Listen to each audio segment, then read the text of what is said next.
Hi, ich bin Bennett und so plane ich meine Touren. Nummer eins: Ich bin ein Sammler von guten Orten, Läden, Restaurants, Strecken oder schlichtweg Aussichtspunkten. Die Punkte kriege ich aus sozialen Medien, von Freunden und Familie, manchmal auch durch Literatur, zum Beispiel einfach Tourenbücher.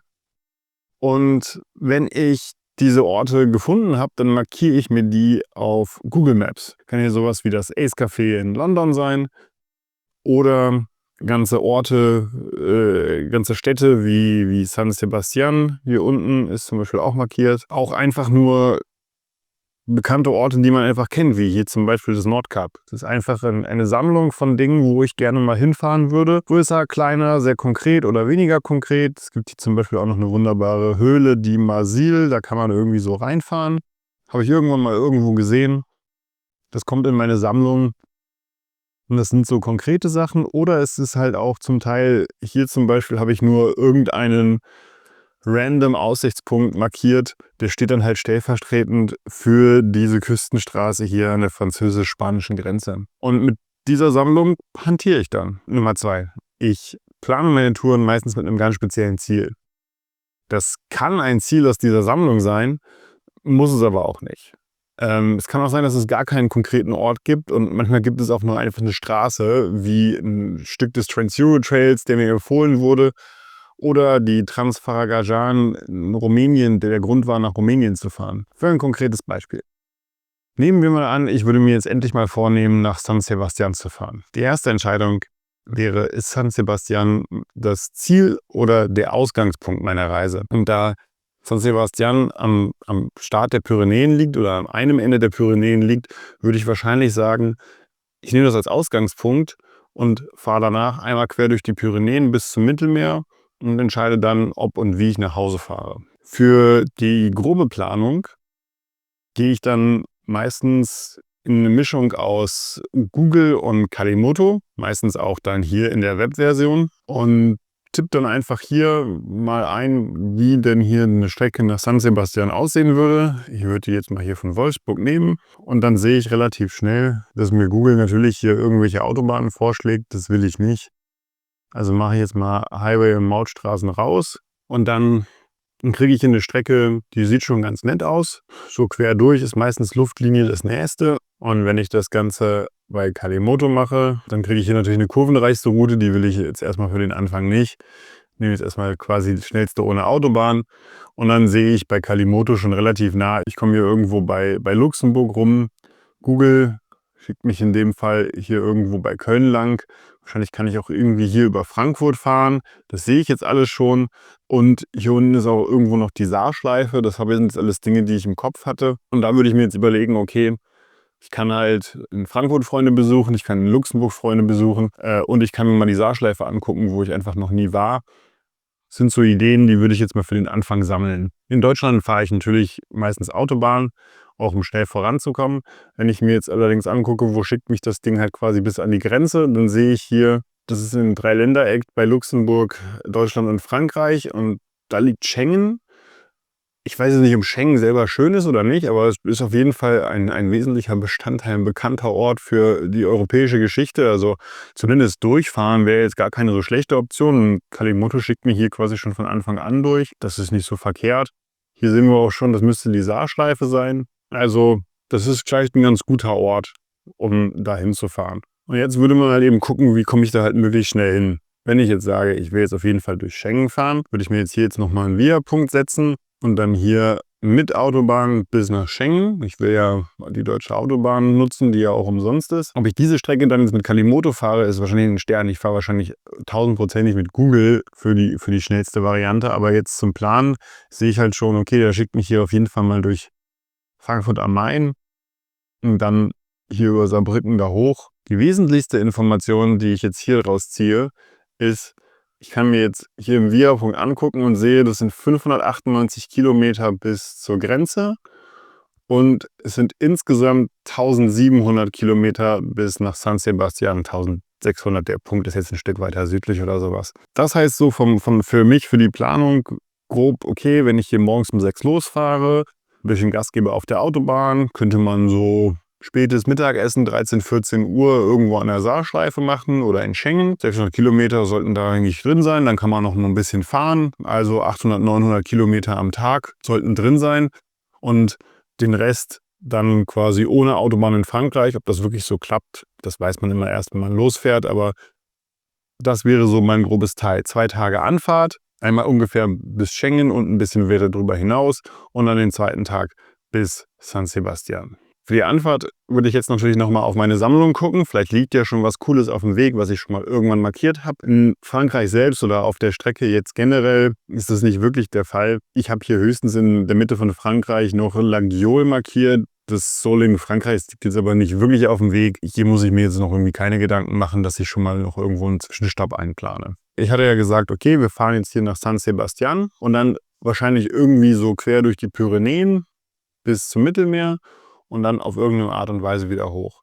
Wenn ich jetzt entschieden habe, wie ich am schnellsten nach San Sebastian hinfahren will und dann will ich ja einmal quer durch die Pyrenäen zum Mittelmeer fahren, dann muss ich ja zumindest einmal grob wissen, wie viele Kilometer werden das denn ungefähr gesamtheitlich, damit ich überhaupt einschätzen kann, ob das in der Zeit, die mir zur Verfügung steht, machbar ist.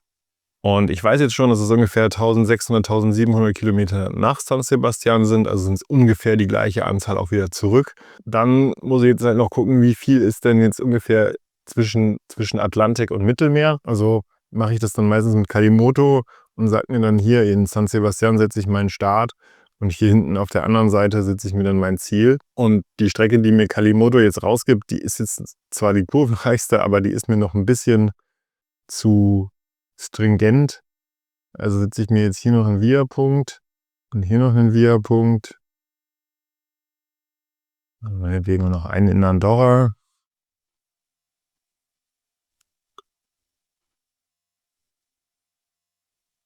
So vielleicht. Auf jeden Fall wird diese Planung ungefähr 1000 Kilometer betragen. 1000, vielleicht 1100. Und das sagt mir, selbst wenn ich nur 200 Kilometer am Tag fahre, sind das 5 Tage Fahrzeit zwischen Atlantik und Mittelmeer. Also kann ich ungefähr rechnen, 2 bis 3 Tage Anfahrt, 5 bis 6 Tage zwischen Atlantik und Mittelmeer in den Pyrenäen und nochmal 2 bis 3 Tage zurück. Das kommt ungefähr mit 12, 13 Tagen raus. Also wenn ich jetzt 2 Wochen Zeit hätte, wäre das halt gar keine so schlechte Planung für mich. Ich kann immer wieder zwischendurch abbrechen. Ich kann immer sagen, ich fahre einen Tag eher nach Hause oder ich bleibe noch einen Tag länger. Das kann ich einfach noch entscheiden. Das Zweite, was ich mir jetzt angucke, meine Sammlung in den Pyrenäen, ob ich da jetzt schon irgendwelche Punkte gesammelt habe. Und was mir da auffällt ist, es ist zwar nicht direkt in den Pyrenäen, aber hier ist einer, diese Banderas Reales, diese Wüste, ist schon eher deutlich südlich von Pamplona. Wenn ich jetzt über die Pyrenäen fahren will, vielleicht keine Option, aber falls jetzt das Wetter total mies ist, gar nicht so schlecht, dass man weiß, dass das da ist. Was ansonsten noch bei den Pyrenäen drin ist, was ich jetzt schon halt gesammelt habe, ist hier auf der französischen Seite diese Höhle, die wir schon angeguckt haben, diese Grotte du Mazasil. Das ist auf jeden Fall ein Punkt, da könnte man einen Schlenker drumherum machen. Und hier am Ende von den Pyrenäen habe ich mir mal irgendwann markiert, das Dali-Museum als potenzielles Ding, was man mal suchen kann. Und diese Küstenstraße an der Grenze von Frankreich und Spanien. Nummer 3 heißt Recherche. Ich würde jetzt nochmal ChatGPT fragen und einfach googeln, was kann man sich in San Sebastian gut angucken, welche Orte in den Pyrenäen darf man auf gar keinen Fall verpassen, Top 10 Sachen, die man in den Pyrenäen gesehen haben muss, etc. pp. Dazu habe ich hier noch ein bisschen Literatur. Also hier ist natürlich so dieser normale Denzel-Altenführer, der hilft mir jetzt in den Pyrenäen relativ wenig. Aber ich habe jetzt zum Beispiel noch eine Ride von Europa mit ein paar Traumstrecken in Europa. Da ist auch ein Teil Pyrenäen mit drin. Da würde ich auf jeden Fall noch mal reingucken. Und natürlich darf ein bisschen Offroad nicht fehlen. Offroad-Atlas in den Pyrenäen. Hier gibt es auch ein paar Strecken drin, die man dafür nehmen kann. Plus, ich würde mir natürlich noch mal angucken, wo der Trans-Euro-Trail in Spanien lang führt. Auch da weiß ich jetzt schon, das ist möglich. Der führt auf jeden Fall in der Nähe da irgendwo rum. Könnte eine Option sein. Schritt 4, nicht planen. Wissen anhäufen ist gut. Ohne Vorbereitung geht so eine Tour nicht. Aber auf einer Reise kommt es sehr anders, als man denkt. Und Reisen heißt für mich halt losfahren. Und deswegen würde ich jetzt noch die Karten für Awesome End und Kalimoto als Offline-Karten runterladen und dann kann San Sebastian kommen. Wenn ich dann unterwegs bin, plane ich entweder den Abend vorher oder noch am selben Morgen. Wenn ich jetzt zum Beispiel in San Sebastian aufwache, morgens auf den Regenradar gucke und feststelle, in den Pyrenäen soll es einfach nur den ganzen Tag regnen, dann würde ich mir wahrscheinlich überlegen, hey, ich könnte relativ schnell bis hinter Pamplona über die Bundesstraße fahren und dann in diesen Bandenas Reales in den TED einsteigen und dann eine schöne Runde Offroad fahren, mir diese Wüste da angucken, diese gigantische Landschaft. Und das wäre dann meine Planung für den Tag. Oder wenn es jetzt in den Pyrenäen nicht regnet, also ganz normal, ich ganz normal fahren würde, dann nehmen wir an, ich starte in San Sebastian, also setze ich mir das jetzt mal als Start und als zweites setze ich mir dann ein Ziel, das ungefähr kilometertechnisch in die Richtung liegt, wo ich hinfahren will, also hier irgendwo Richtung Berge, grob dahin, Set as Destination und dann sind das jetzt 204 Kilometer, das kann ich erstmal so lassen. Ob das jetzt wirklich mehr oder weniger wird, ich werde das sowieso im Laufe des Tages immer noch mal wieder anpassen. Und jetzt könnte ich eigentlich theoretisch schon sofort losfahren, weil das ist ja quasi die Strecke, die ich rausfahren will, aber ganz so ist es natürlich wieder nicht. Was ich jetzt hier dran mag, ist, ich mache mir jetzt hier die Mountain Passes an, sehe jetzt, wo ich schöne Berge habe. Das heißt, da wo es hoch auf die Passhöhen geht, da sind auch immer viele Kurven. Also gucke ich jetzt nochmal, dass er mich hier auch wirklich über die Passhöhen schickt. Hier schickt er mich schon aus San Sebastian raus. Hier geht es schon schön hoch. Hier sind gleich 2 Stück automatisch mit drin. Das hier scheint eine Stichstraße zu sein. Da will ich nicht lang fahren.